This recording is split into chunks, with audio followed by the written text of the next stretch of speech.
Oke, baiklah kita lanjut dan kita langsung saja menjawab pertanyaan dari teman-teman karena terlalu banyak tanggapan orang-orang yang berkata kalau channel ini tidak menarik. Baiklah, kita langsung jawab saja karena tidak akan membuang waktu dan tidak akan membuang paket Anda juga.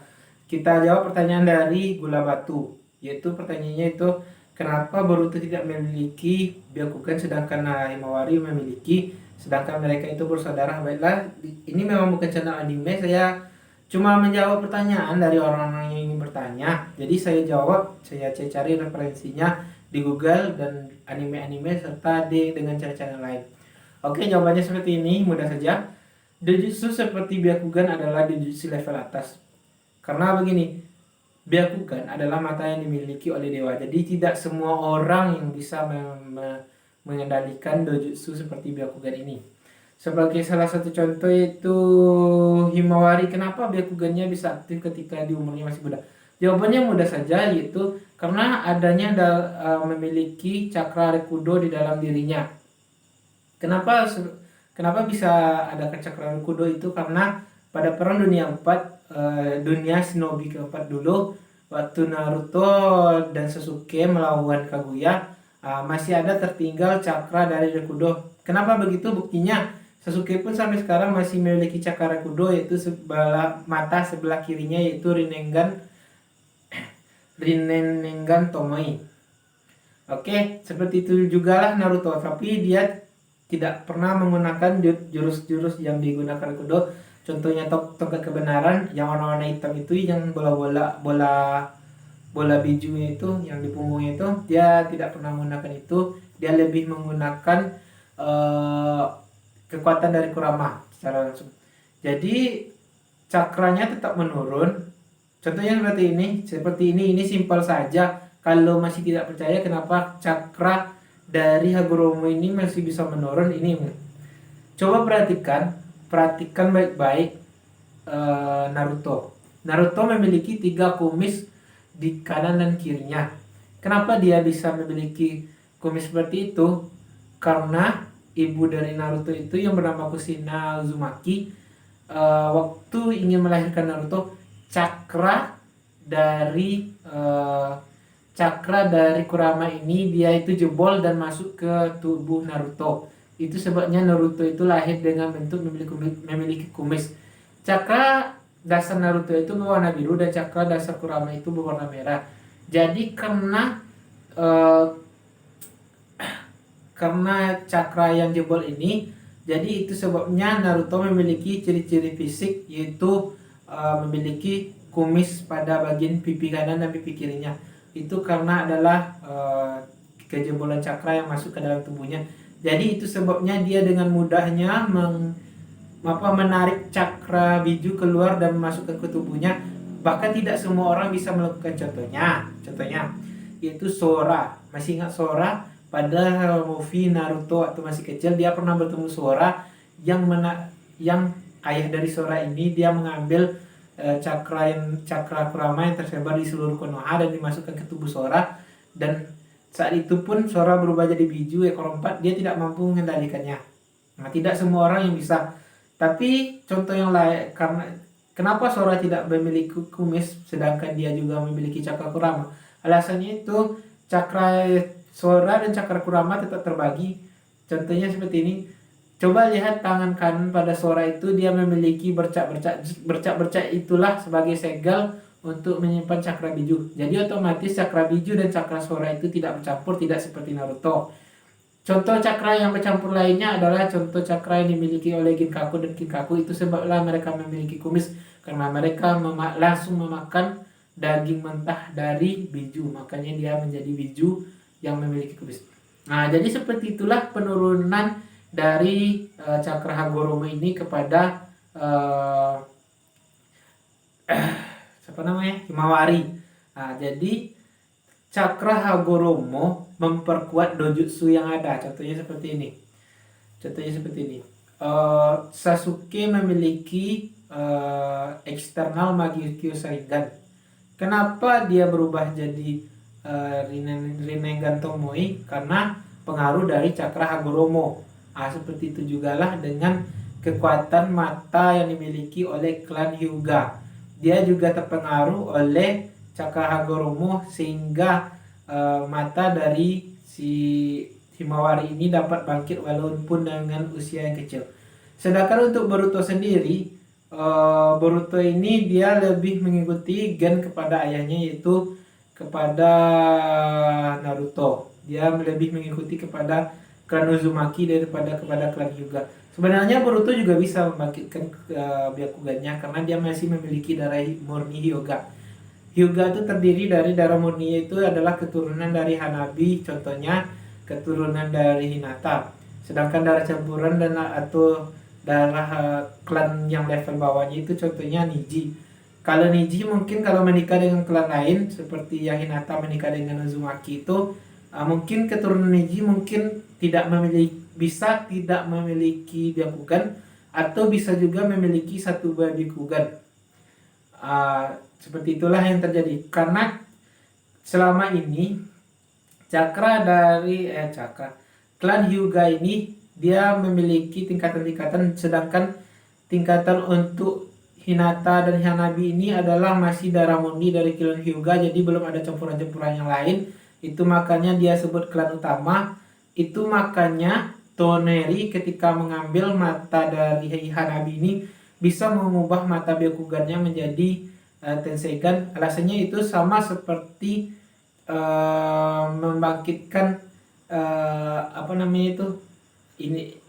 Sharingan, magi ke Sharingan. Seperti itulah. Sebenarnya magi ke Sharingan, eksternal magi ke Sharingan. Sebenarnya ini karena penyebutannya yang berbeda saja. Sebenarnya karena prinsipnya sama. Eksternal magi ke Sharingan adalah pengambilan dari mata saudara dari pengguna Sharingan juga. Seperti itulah dengan Tenseigan ini. Dia karena penyebutannya itu yang diberikan oleh Toneri, kita juga bisa menyebutnya dengan nama lain eksternal Byakugan juga bisa, karena dia mencangkuk mata dari masih Hanabi ini masih keturunannya dan masih memiliki darah yang sama. Ibaratnya dia masih saudara dekat atau memiliki darah yang sama. Itulah sebabnya Toneri ini ingin menikah dengan Hinata agar kemurnian darahnya itu masih menurun dan kemurnian dari Byakugannya ini masih terjaga. Seperti itulah bisa disebut dengan Tenseigan atau eksternal Byakugan, sejenis itu juga, sejenis eksternal magi ke Sharingan. Sedangkan untuk Boruto sendiri dia lebih identik seperti ayahnya. Kalau Boruto disarankan untuk membangkitkan Byakugan, dia tidak akan mau karena tipe karakter Boruto yang membuatnya seperti itu. Alasannya pertama, kalau dia ingin membangkitkan Byakugan, dia harus berguru kepada kakeknya yang galak itu. Karena sistem kasta dari klan Hyuga ini sendiri yang membuat seperti itu. Selagi ada tetua di sana, maka orang di bawah itu belum boleh mengajari untuk membangkitkan Byakugan. Misalnya Boruto ingin belajar pada Hinata atau Hanabi, itu masih belum boleh selagi kakeknya ini masih hidup. Kecuali saat kakeknya ini sudah tidak ada, Boruto hanya boleh berguru kepada Hanabi karena Hanabi penerus langsung dari klan Hyuga ini. Karena Hinata bukan lagi penerus langsung. Alasannya itu karena coba ingat-ingat ke episode yang lama-lama Naruto Shippuden. Waktu itu Hanabi masih kecil dan Hinata menolak untuk meneruskan jadi penerus langsung klan Hyuga ini, dan dia sengaja kalah dari Hanabi agar Hanabi menjadi penerus langsung dari klan Hyuga ini karena Hanabi lebih menginginkannya. Seperti itulah. Maka kalau Boruto ingin membangkitkan Byakugan, kalau dia melalui kakeknya, kemudian dia baru boleh mengikuti kepada Hanabi, dan dia tidak boleh mengikuti kepada klan cabang Hyuga. Walaupun Neji sudah tidak ada, tapi klan cabang Hyuga mungkin masih ada karena cuma tidak diceritakan saja, kecuali memang dibilang kalau klan cabangnya ini memang sudah punah, jadi bisa terkonfirmasi. Tapi klan cabangnya ini karena belum dikonfirmasi belum punah, maka itu sebabnya kita masih bisa berpikir bahwa klan cabang ini masih ada. Boruto pun tidak boleh berguru kepada orang-orang dari klan cabang karena ini berdasarkan kasta. Itu sebabnya Boruto tidak bisa menguasai Bakugan. Walaupun Boruto menguasai Bakugan, dia kemungkinan tidak akan menggunakannya secara untuk pertarungan, karena tipe pertarungan Boruto ini yang menggunakan eh, tipe-tipe jarak dekat seperti pertarungan Naruto. Jadi seperti Naruto itu lebih identik kepada ninjutsu dan taijutsu. Itu sebabnya Naruto belajar juga senjutsu. Kalau Boruto ingin masih sebagai Boruto, kita masih berharap Boruto ingin belajar Byakugan agar membangkitkan Byakugannya, boleh berspekulasi seperti itu. Jadi kita akan melihat karakter Boruto yang yang tidak menyenangkan, karena begitu berat sekali untuk menjaga. Ketika kita membangkitkan Byakugan, begitu berat sekali untuk menjaga kekuatan ini, karena kekuatan Byakugan adalah masih darah murni dari klan Otsutsuki langsung. Kenapa saya bilang darah murni? Karena klannya itu kan dua, klan cabang, klan utama. Klan utama ini masih menjaga darah murni dari Otsutsuki. Mungkin orang ini pernah menikah dengan klan Hyuga yang tidak memiliki dojutsu seperti mata Byakugan, tapi setelah itu dia menikah sesama dia dari klan utama. Itu sebabnya sampai sekarang kekuatan mata dari klan utama masih terjaga sampai sekarang. Sedangkan untuk klan cabang banyak contoh yang lain, ada yang memiliki satu mata dan yang lain-lainnya. Seperti itulah yang terjadi kalau menikah dengan klan selain klan Hyuga utama. Jadi Boruto ini memiliki kesempatan yang besar. Kenapa saya bilang kesempatan yang besar? Begini, Sharingan, membangkitkan Magyuki Sharingan dengan menggunakan rasa sakit yang sangat besar. Contohnya seperti ini, kematian dari saudara, kematian dari teman terdekat, seperti itu kan. Kalau klan Hyuga ini tidak bisa menggunakan seperti itu, karena dia membagi kastanya menjadi klan cabang dan klan utama. Walaupun klan cabang ini mati karena melindungi klan utama, karena itu sudah takdir mereka, sudah tugas mereka untuk melindungi klan utama. Jadi kemungkinan untuk transformasi dari mata Byakugan ini menjadi lebih kuat ini seperti teknik yang digunakan oleh Sharingan menjadi Magikyo Sharingan. Apakah ada Magikyo Bakugan? Jadi tidak akan pernah muncul Magikyo seperti Bakugan ini.